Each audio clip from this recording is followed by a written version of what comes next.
C'est un jour spécial pour Hassan Diba. Cet éleveur venu de Taroudant vient de décrocher le prix du meilleur éleveur de vaches laitières de race Holstein.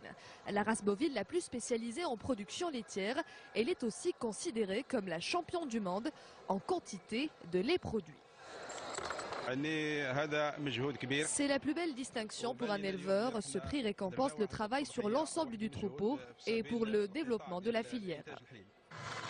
Ce concours est un des rendez-vous phares du Salon international de l'agriculture de Meknes, une distinction qui récompense le meilleur élevage marocain.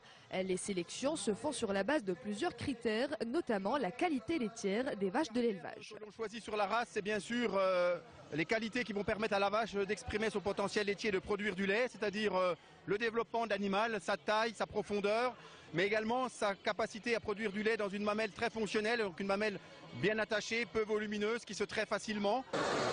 Le pôle élevage est l'un des espaces le plus visités au Salon international de l'agriculture, un espace qui accorde une attention particulière aux petits et moyens éleveurs, souvent réunis en coopérative, un maillon fort pour développer la production animale et aussi laitière. Nous travaillons de concert avec les différents acteurs du secteur et ce dans le cadre de programmes d'accompagnement pour l'amélioration de la productivité. Cette année, les efforts ont porté leurs fruits. Avec près de 35 milliards de dirhams de chiffre d'affaires annuel, l'élevage se place en pole position parmi les secteurs clés de l'agriculture. Un secteur appuyé par le plan Maroc Vert qui ambitionne d'augmenter la production laitière à 5 milliards de litres en 2020. Pour les viandes rouges, l'objectif est tout aussi ambitieux. La production devrait passer de 450 000 tonnes actuellement à plus de 500 000 dans les 6 prochaines années.